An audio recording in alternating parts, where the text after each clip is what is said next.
Science et foi de l'époque médiévale à la Renaissance. Au Moyen Âge, toute opinion était plausible du moment qu'aucun fait ne venait la contredire. Exemple, on disait que la Terre était un disque plat qui flottait sur l'eau, alors que les astres étaient fixés comme des clous à une sphère transparente, tournant elle-même autour de la Terre. D'où le grand dilemme des Juifs pieux au Moyen Âge. Est-ce que foi et raison étaient en totale opposition ou non? La notion même de création et de miracle, qui était rejetée par Aristote, alors quelle attitude adopter? Est-ce qu'il fallait établir des barrières et interdire l'étude de la philosophie et des sciences grecques aux Juifs? Est-ce que la philosophie d'Aristote est-elle au moins conciliable avec le judaïsme? Ou alors est-ce qu'on peut démontrer l'inanité de la physique d'Aristote? Nous avons ici trois attitudes de trois de nos grands maîtres du Moyen-Âge, le Roche, un des grands maîtres décisionnaires en matière de halakha, Ben Yechiel, le Rambam, bien sûr, dans le Guide des Égarés, et Rabbi Yehuda Halevi dans le Kuzari. Alors d'abord le Roche. La Torah et la philosophie grecque, ou les sciences grecques, ne s'inscrivent pas dans le même cadre. La philosophie dans la logique relève des lois naturelles, alors que la Torah, dit-il, transcende la nature et s'inscrit dans le domaine de la révélation. Celui qui a été le plus loin dans les études aristotéliciennes, c'est le Rambam. Rambam va jusqu'à identifier le char céleste avec la métaphysique d'Aristote dans le Mishneh Torah, plus précisément dans les lois concernant Ilchot Yesodei HaTorah. Selon Rambam, les sciences grecques furent en réalité des sciences juives, oubliées, perdues, et enfin retrouvées grâce aux Grecs. Rambam voulait concilier le judaïsme avec les théories d'Aristote, mais que dire lorsqu'on évoque la théorie de l'éternité du monde et de la matière, qui contredit la création et les miracles? Rambam soutient alors que la théorie d'Aristote ne pourra jamais être prouvée, l'éternité de la matière, puisqu'elle dépasse la faculté de notre connaissance, donc il fallait se tenir à la Genèse. Rabbi Yehuda Halevi, dans le Kuzari, lui rejette totalement les idées d'Aristote. Aristote disait que Dieu est immobile et statique. Rabbi Yehuda Halevi dit, dans le judaïsme, Dieu est attentif et interventionniste. Aristote disait qu'il y avait la théorie de l'éternité de la matière et du monde. Rabbi Yehuda Halevi dit, cette façon de voir n'a aucune valeur scientifique. Aristote dit qu'il y a l'existence d'une nature. Rabbi Yehuda Halevi réplique, ou le thème des quatre éléments, Rabbi Yehuda Halevi réplique que c'est un leurre qui est destiné aux profanes. Donc on voit ici, à travers trois approches rabbiniques, trois façons de répondre à la théorie d'Aristote au Moyen Âge. Donc la vision juive au Moyen Âge était contraire à celle d'Aristote, qui avait une vision cohérente et rationnelle et qui voulait englober, pour ainsi dire, tous les recoins du savoir humain. On lui attribue l'idée que tous les objets, disait Aristote, étaient dirigés par une force vers un certain but. Par exemple, une pierre, elle tombe parce que, dit-il, il y a une impatience pour la pierre à revenir sur terre. Donc c'est ça son but. Et tout ce qui est mouvement est mu par une force extérieure. Or, le seul agent qui existe et qui meurt sans être en mouvement, c'est-à-dire sans revenir à sa place naturelle, c'est Dieu. La matière est soumise au changement. Mais Dieu, lui, comme ce n'est pas une matière, donc il est immatériel. Et Dieu ne pouvait pas surgir, disait Aristote, de la matière, car cela supposerait qu'il y avait un changement dans la substance de Dieu. Alors,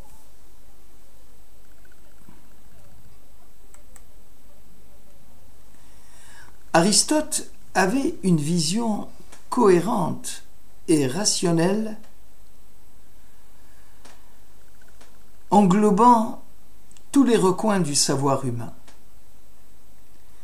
En physique, Aristote attribuait à tous les objets inanimés une force dirigée vers un certain but, définie justement par la nature inhérente de l'objet appelé essence. Par exemple, il disait qu'une pierre, elle tombe, elle perd de la vitesse parce qu'elle est impatiente à revenir sur terre. Et tout ce qui est mouvement est mu par une force extérieure. Or, le seul agent qui n'est pas mu par un mouvement, c'est-à-dire qui ne revient pas à sa place naturelle, c'est Dieu. Or, la matière est soumise au changement, donc force est de déduire que Dieu est immatériel. Le Dieu ne pouvait surgir, dit-il, de la matière, car cela supposerait un changement dans la substance de Dieu. Et quand on demande à Aristote, mais quelle est l'origine de la matière? Il dit, elle est éternelle comme Dieu. Et c'est là l'hérésie par rapport au judaïsme, qui rejette le fait que la matière soit éternelle. C'est une création, c'est quelque chose qui appartient au cosmos, et que par conséquent, le Dieu d'Aristote n'a rien à voir avec le Dieu de la Bible. Nous allons donc passer à l'époque de la Renaissance. La figure la plus emblématique à la Renaissance, dans le cadre bien sûr des études juives, est le Maharal de Prague. Le Maharal de Prague, dans son livre Netivot Olam, les sentiers du monde, écrit que lorsque un homme juif regarde ou fait l'expérience de rencontrer un sage, il dit cette phrase: « Béni sois-tu éternel, toi qui as donné un peu de ta science à l'être humain. » Ou lorsqu'il voit un sage d'Israël, il fait la même bénédiction: « Béni sois-tu éternel, toi qui as accordé ta science à tes fidèles. » Cette prière exprime avec précision le rapport entre science juive et science. L'origine divine, dit le Maharal de Prague, est commun à la science et à la Torah. Il y a cependant une divergence. La science est un don, est un chesed, une matana de Dieu à l'humanité. La science, dit le Maharal de Prague, s'intéresse au temporel. La Torah est le caractère permanent du divin dans le judaïsme. Elle s'intéresse, elle, à l'intemporel. Si bien que si on te dit « Chochma bagoyim ta'amin » qu'il y a des sages et des prix Nobel parmi les nations, tu dois croire. Mais si on vient te dire que « Ira bagoyim » ou « Torah bagoyim » al ta'amin, qu'il y a la Torah chez les nations, il ne faut pas croire. Celui qui a la possibilité d'étudier l'astronomie et s'y dérobe, contrevient au verset « Ces actions, ils ne les ont pas perçues, dit le Maharal de Prague. » Attention cependant aux méthodes respectives d'investigation. L'investigation qui permet d'acquérir la science n'est pas valable pour la Torah, car la science ne peut pas contribuer à expliquer la grandeur du divin. Et c'est là où le Rambam et le Maharal de Prague sont en désaccord. La science, disait Rambam, fait partie du patrimoine juif. Elle est révélée au Sinaï et elle ressurgit chez les nations. D'où l'identification que fait le Maïmonide avec la science, la métaphysique grecque par exemple, et le char céleste, ou la Genèse. Et tout ceci, dit le Rambam, en fonction de l'accomplissement de l'être humain. Le Maharal de Prague, lui, dit que Dieu fit don de la science aux nations. Donc pour lui, elle ne fait pas partie du patrimoine juif. C'est un don, c'est un hesed de Dieu octroyé aux nations. La science, écrit le Maharal, a comme but la vérité par la connaissance scientifique. Or, la connaissance intervient peu dans la destinée juive. La chokhma intervient peu dans la destinée juive. La Torah, ou la science en acte, puisque la Torah c'est une science en acte, elle dépasse les certitudes figées de la science. Aucune raison, avance le Maharal, ne réussira à percer le mystère des phylactères, les téphilines que les Juifs portent tous les matins, car elles transcendent les considérations matérielles. Nous avons donc ici, à partir de la Renaissance, une contradiction apportée aux théories du Moyen-Âge, lesquelles étaient fondées, selon le Rambam, sur les théories d'Aristote, et on perçoit bien que cette époque de la Renaissance annonce clairement ce qui va suivre, c'est-à-dire l'époque contemporaine.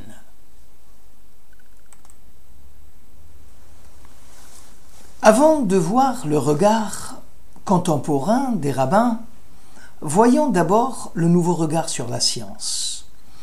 L'une des raisons de la convergence actuelle entre science et religion est bien évidemment l'évolution interne de la science contemporaine. Elle est devenue plus modeste, elle reconnaît ses limites. Elle aurait renoncé à parler de tout comme le faisait Aristote ou à l'époque médiévale. La science, qui était, tout le monde proclamait déjà au XVIIIe, au XIXe, la religion de l'humanité de renom, cela fait long feu. Notre époque est déjà plus sceptique. Si le triomphalisme scientiste n'est plus de mise, il ne faut pas non plus crier trop la faillite de la science. Le XIXe siècle est le triomphe de la science classique, selon le modèle mécanique de Newton et un discours unique, garanti par la rigueur des mathématiques et qui rendait compte de la totalité du réel. Donc, au XIXe, on voulait se libérer du mythe de l'obscurantisme religieux. Le XXe siècle, la science n'est pas le reflet du réel, c'est une construction de la raison humaine cohérente et compatible avec les faits expérimentaux. Mais on ne peut rien déduire sur l'être, même des choses.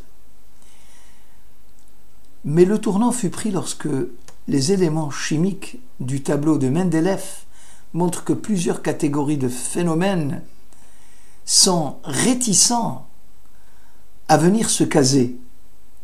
Les lois de l'électromagnétisme obéissent à des règles de transformation qui paraissent inhabituelles.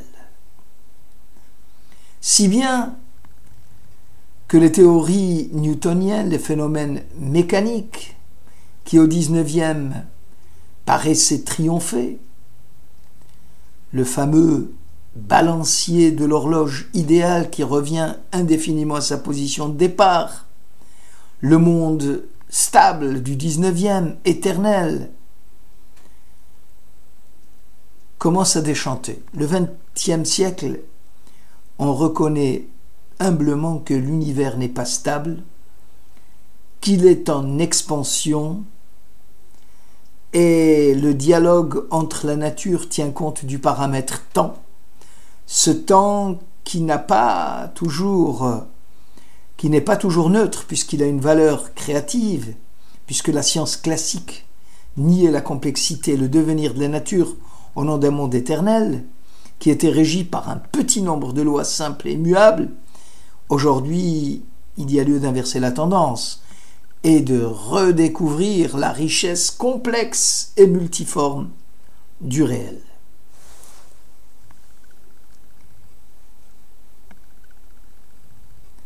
Nous reviendrons bien sûr sur ce que pensent les rabbins pour l'époque contemporaine lors d'un prochain thème. Merci.